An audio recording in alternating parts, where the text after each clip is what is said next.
महाभारत का आखिरी रहस्य जो सिर्फ श्री कृष्ण जानते थे। जब युद्ध समाप्त हुआ पर रहस्य जीवित रहा।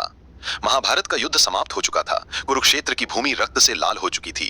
कौरवों का समूल नाश हो गया था और पांडवों ने विजय प्राप्त कर ली थी। लेकिन जब सभी ने चैन की सांस ली, श्री कृष्ण के मन में एक रहस्य अब भी जीवित था। एक ऐसा सच जो उन्होंने किसी से नहीं कहा। वह रहस्य क्या था? श्री कृष्ण जानते थे कि महाभारत केवल युद्ध नहीं था, बल्कि युगों का एक चक्र था। उन्होंने देखा कि कैसे धर्म की रक्षा के नाम पर भी अधर्म हुआ। उन्होंने अर्जुन को गीता का उपदेश दिया, लेकिन अंत में वे स्वयं भी इस युद्ध से संतुष्ट नहीं थे। अंतिम रहस्य ये था कि श्री कृष्ण स्वयं इस युद्ध को रोक सकते थे। जी हाँ, उनके पास शक्ति थी सब कुछ पलट देने की, पर उन्होंने ऐसा नहीं किया। क्यों?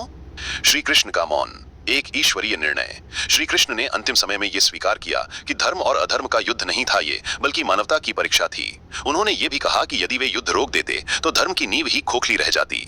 कभी कभी भगवान भी हस्तक्षेप नहीं करते, क्योंकि हर युग को अपने कर्मों का फल स्वयं भोगना होता है। गांधारी का शाप और श्री कृष्ण का अंतिम मौन। जब गांधारी ने श्री कृष्ण को अपने 100 पुत्रों की मृत्यु का दोषी मानते हुए शाप दिया कि यादव वंश का अंत भी तुम्हारे हाथों ही होगा, तो कृष्ण मुस्कुरा दिए। उन्होंने सिर झुकाकर स्वीकार किया, क्योंकि वह जानते थे यह भी नियति का एक हिस्सा था। श्री कृष्ण की मृत्यु और युग का अंत। श्री कृष्ण की मृत्यु भी एक रहस्य बनकर रह गई। एक बहेलिये के तीर से उनका अंत हुआ, लेकिन क्या यह मात्र एक संयोग था? नहीं, यह उसी चक्र का हिस्सा था जिसकी शुरुआत उन्होंने स्वयं की थी।